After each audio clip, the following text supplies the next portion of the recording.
ma femme entièrement nue a passé sa jambe sur son amant. Il ne pensait certainement pas que j'allais entrer à ce moment-là.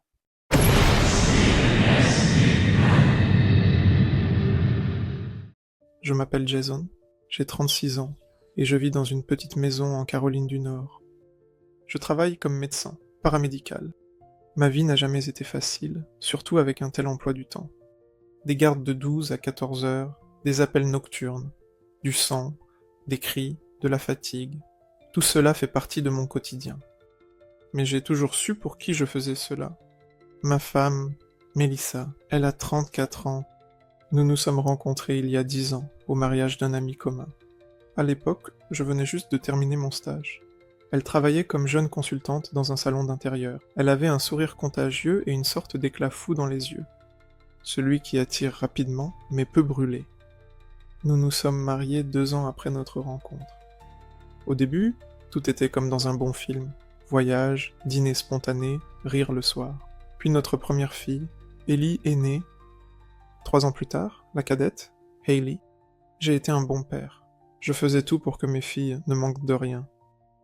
Même lors des journées de travail les plus difficiles, je rentrais à la maison avec un jouet ou quelque chose de sucré, juste pour voir leur visage heureux. Mélissa est restée à la maison quand Ellie est née. Elle ne voulait pas retourner travailler, et je n'ai pas insisté non plus. Mon revenu nous permettait de vivre sans grande difficulté. Elle avait des amis, sa mère, des séances de sport, des cours, de quelque chose que je n'ai jamais vraiment compris. Je travaillais, elle élevait les enfants et s'occupait d'elle-même. Avec le temps, j'ai commencé à remarquer qu'il y avait moins de conversations entre nous. Quand je rentrais à la maison, elle disait simplement « Tu es fatigué. Pas maintenant. On n'en parlera pas. » Au lit, c'était rare, presque une formalité. Mais je mettais toujours cela sur le compte de la routine. Les enfants, la fatigue, eh bien ça arrive. L'essentiel, c'est que nous soyons ensemble, pensais-je. Nous sommes une famille. Mélissa disait souvent qu'il était difficile pour elle d'être seule avec les enfants, pendant que je sauvais des vies en réanimation. Parfois, elle le disait avec ironie, parfois avec ressentiment. Je ne pouvais pas toujours répondre, car j'étais trop fatigué. Je restais simplement silencieux. Je la regardais, je sentais que quelque chose changeait, mais je ne voulais pas croire que cela pouvait être quelque chose de sérieux. Le tournant n'a pas commencé par un coup de tonnerre dans un ciel clair, mais par une phrase d'enfant. C'était un dimanche ordinaire. Je me préparais pour mon service de jour quand Ellie est venue me voir et m'a demandé au sujet de l'oncle Scott. Elle voulait savoir s'il viendrait aujourd'hui pour faire un massage à maman. Je me suis arrêté et figé. Ah, en demandant simplement « Qui est l'oncle Scott ?» Eh bien, notre voisin. Il disait que ça faisait du bien à maman quand il lui touchait le dos. Ellie a souri et est repartie en courant, sans comprendre qu'elle venait de détruire tout un univers en moi. Scott habitait à quelques maisons de là. Sa femme était décédée il y a 1 an. Nous l'aidions parfois, lui apportions de la nourriture, l'invitions aux fêtes. Je ressentais même de la compassion pour lui. Le gars traversait manifestement une période difficile. Mais un massage ? Agréable ? Je n'ai pas fait de scandale, j'ai simplement commencé à observer plus attentivement. Mélissa a commencé à dire plus souvent qu'elle voulait être seule à la maison. Elle demandait de prendre les filles chez maman pour le week-end, disant qu'elle avait besoin de se ressourcer. Au début, je la croyais, mais ensuite c'est devenu une habitude. Un jour, je suis rentré à la maison un peu plus tôt que prévu. Mon service s'était terminé 1 heure plus tôt. J'ai décidé de faire une surprise. Je suis entré discrètement, il y avait du silence dans la maison. Il n'y avait qu'une tasse, avec 2 traces de lèvres de verre, et une assiette avec des miettes dans la cuisine. Dans l'évier, une cuillère avec des restes de miel. Quelqu'un avait mangé ici récemment, mais les enfants n'étaient déjà plus à la maison. Je suis monté à l'étage. Silence. Mais dans la salle de bain, il y avait des traces humides sur le sol. D'où venaient-elles, me suis-je demandé. Personne n'était censé prendre un bain ? La machine à laver fonctionnait. Et à l'intérieur, un drap en boule. Le lendemain, je demande spécialement à quitter le travail sous prétexte de ne pas me sentir bien.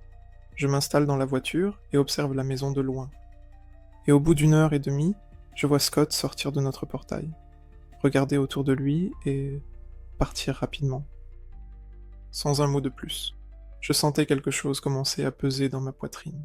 Je n'étais prêt à rien, mais je comprenais déjà que quelque chose n'allait pas, vraiment pas. Et je dois découvrir toute la vérité. Après avoir vu Scott sortir de notre cour, quelque chose s'est brisé en moi. Ce n'était pas juste un soupçon, c'était une peur qui commençait à prendre forme. Je n'ai crié sur personne, je n'ai pas fait de scène, j'ai simplement arrêté de dormir. Je me couchais à côté d'elle, j'entendais sa respiration, ses mouvements dans son sommeil, et je pensais à qui elle avait été ce jour-là. J'avais l'impression que tout ce que je construisais chaque jour, chaque année, pourrissait lentement de l'intérieur. Et personne, à part moi, ne le remarquait. Quelques jours plus tard, je suis allé voir le médecin en chef et j'ai demandé à avoir le service du dimanche. Et puis, je ne suis tout simplement pas allé travailler. J'ai laissé la voiture à un pâté de maison de la maison, je me suis assis dans l'habitacle et j'ai juste attendu. Je ne savais rien, avec certitude, mais au fond de moi je comprenais déjà tout. Mes doigts tremblaient, même quand je tenais simplement une bouteille d'eau. Je passais le scénario en revue dans ma tête, espérant me tromper. Je voulais que tout cela ne soit que de la paranoïa, une invention, de la fatigue. Mais la réalité s'est avérée bien pire que n'importe quelle supposition. Vers midi, j'ai remarqué que Mélissa a regardé par la fenêtre, a ajusté ses cheveux et a fermé les rideaux. 15 minutes plus tard, une voiture s'est arrêtée devant la maison. Scott. Il ne se cachait même pas. Il marchait lentement, avec assurance. Elle l'a rencontré à la porte, et je ne sais pas ce qu'il y avait dans ses yeux, car je ne voyais pas. Mais elle lui a permis, lui d'entrer, sans hésitation. J'ai attendu environ 20 minutes, trop longtemps pour juste dire bonjour. Je me suis approché, discrètement de la maison, par l'arrière-cour. J'ai tendu l'oreille. Dans la maison, on n'entendait qu'un faible bourdonnement de musique. J'ai contourné la maison par le côté, je me suis arrêté à la fenêtre de la cuisine. Les rideaux étaient tirés. J'ai vu qu'ils étaient assis, dans le salon. Elle s'était appuyée contre lui. Il la tenait par la hanche, comme s'il le faisait déjà depuis longtemps. Je n'ai pas pu supporter. Et je suis retourné à la voiture. Il me semblait que un bourdonnement résonnait dans ma tête, comme une vibration de haute tension.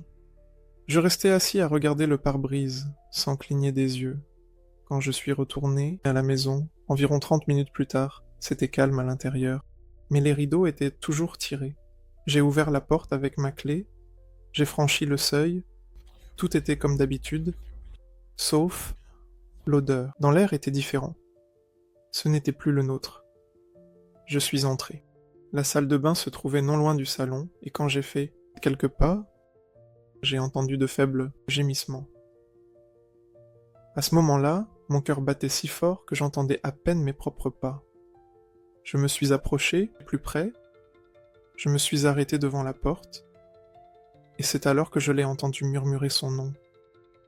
Pas le mien, pas par amour, ni dans un élan de douleur, simplement, et avec plaisir. Je n'ai pas attendu. J'ai, brusquement, ouvert la porte, et j'ai vu leur visage. Ils se sont retournés vers moi. Elle se tenait devant lui, entièrement nue, avec sa jambe posée sur son bras. Dans son visage est apparue la peur, comme si elle réalisait pour la première fois qu'on pouvait la voir. Je les ai regardés. Je n'avais pas de cri. Seulement, le vide. Je lui ai jeté par terre une enveloppe préparée à l'avance et j'ai dit que je ne pas me dérangerai plus. Après cela, je n'ai pas dit un mot. Je suis simplement sorti. La voiture était garée non loin. Je suis monté, j'ai démarré le moteur et je suis parti. Ce soir-là, j'ai éteint mon téléphone. Complètement. Je ne voulais pas entendre sa voix. Je ne voulais pas voir. Je ne voulais pas voir ses larmes. Je savais que maintenant elle allait supplier, se justifier, inventer. Mais tout ce dont j'avais besoin, c'était le silence. Je suis allé chez mon vieil ami Trevor, qui savait que je ne viendrais que si tout s'effondrait. Il n'a rien demandé. Il a simplement posé une bière sur la table et a dit que je pouvais rester aussi longtemps que nécessaire.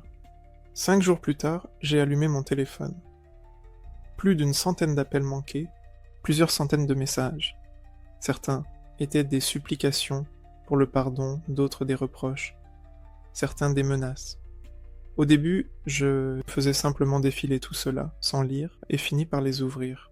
Il était important pour moi de voir comment elle s'effondrait, comment elle se débattait, comment elle essayait de sauver ce qu'elle avait elle-même brûlé.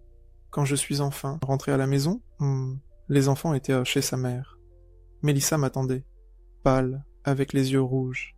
Elle a commencé à parler de périodes difficiles, de manque d'attention, de temps, de faiblesse. Je me suis contenté de me taire. Puis j'ai dit que dans une semaine, nous demanderions le divorce.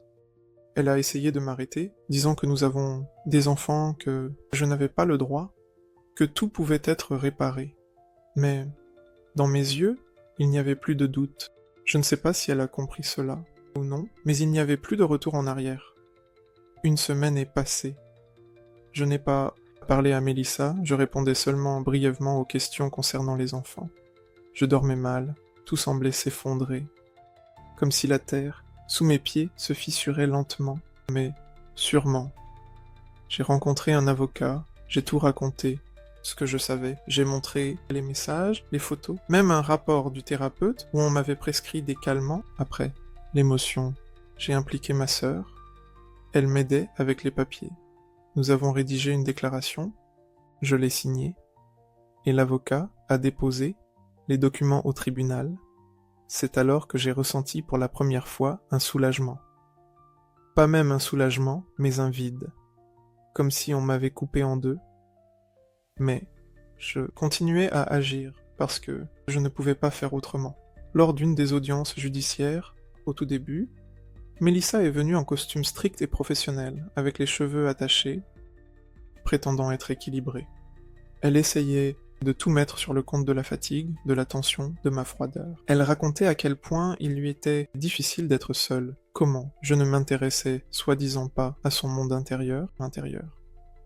L'avocat de son côté était brusque et parfois même agressif. Ils essayaient de me déstabiliser, de montrer que je n'étais pas suffisamment présent dans la famille. Je me retenais. Mais à l'intérieur, tout bouillonnait. Comme si cela ne suffisait pas, la veille de la deuxième audience, j'ai reçu un appel de l'hôpital. Maman, infarctus. J'ai craqué, immédiatement là-bas, mais je n'ai pas eu le temps. Quand je suis arrivé, les médecins venaient juste de sortir de la chambre et ont secoué la tête. C'est tout. Fin. Ma mère était tout pour moi. Elle ne s'immisçait pas dans notre mariage, mais elle était toujours là. Elle voyait comment je m'éteignais lentement ces derniers mois et savait que quelque chose se passait. Mais elle ne m'a jamais mis la pression. Elle se contentait de repasser, me caresser l'épaule et disait « Tu es fort, Jason, ne te perds pas ». Je me tenais près de son corps et je sentais que je perdais non seulement simplement ma famille, je perdais le sol sous mes pieds, le monde dans lequel je savais qui j'étais et pourquoi je vivais a commencé à se désagréger, comme du papier mouillé. Je suis venu à l'audience suivante avec un ruban noir sur ma veste. L'avocat a demandé de reporter la séance, mais j'ai refusé. Je voulais mener cette affaire à son terme. Au tribunal, je suis resté assis sans regarder Mélissa, écoutant seulement comment elle, encore et encore, détournait la conversation, se plaignait de comment elle jouait pour le public. Sa voix me semblait fausse à en être écœurante, mais, à un moment donné, quelque chose a changé. Elle est venue vers moi après la séance dans le couloir. Les yeux rouges, des mouchoirs froissés dans les mains, et pour la première fois, pendant tout ce temps, il n'y avait pas de jeu dans sa voix. Elle a simplement dit qu'elle avait tout détruit. Elle sait. Mais elle veut que tout se termine. Mais pas comme je le veux. Elle ne peut pas lâcher prise. Elle ne s'en sortira pas. Elle demande juste que j'arrête tout. À ce moment-là, je n'ai rien répondu. Je la regardais simplement. Il m'était douloureux même de respirer. En m'asseyant dans la voiture, je ne pouvais pas bouger, mais je suis quand même parti. Le lendemain, j'ai rencontré l'avocat. J'ai dit que je voulais reporter le dépôt. Pas annuler, juste une pause. Je savais que je faisais une erreur, mais à l'intérieur, tout était tellement brisé que je ne savais pas à quoi m'accrocher, à part la vie habituelle. Je suis resté pour elle, pour les enfants, pour la mémoire de ma mère, et pour moi-même. Pour être honnête, je n'étais tout simplement pas prêt à tout perdre d'un coup. Nous ne nous sommes pas divorcés. Je suis resté. Au début, je vivais juste à côté, émotionnellement distant, comme dans une maison vide. Je dormais sur le canapé pendant quelques semaines.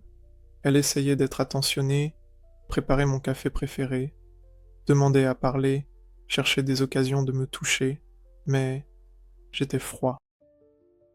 Je ne pouvais pas oublier ce que j'avais vu. Je ne pouvais pas chasser de ma tête ces gémissements que j'avais entendus dans la salle de bain. Les enfants n'ont rien compris. Ils étaient simplement heureux que nous soyons à nouveau ensemble dans notre maison.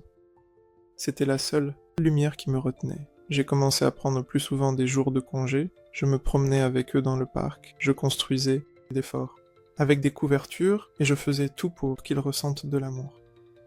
Ils ne devaient pas souffrir à cause de son choix. Mélissa essayait de changer, elle allait chez le psychologue, disait qu'elle travaillait sur elle-même. Parfois, je l'entendais pleurer dans la salle de bain, et je comprenais que peut-être elle se sentait coupable, peut-être. Avait-elle simplement peur de perdre la stabilité? Je n'ai jamais compris.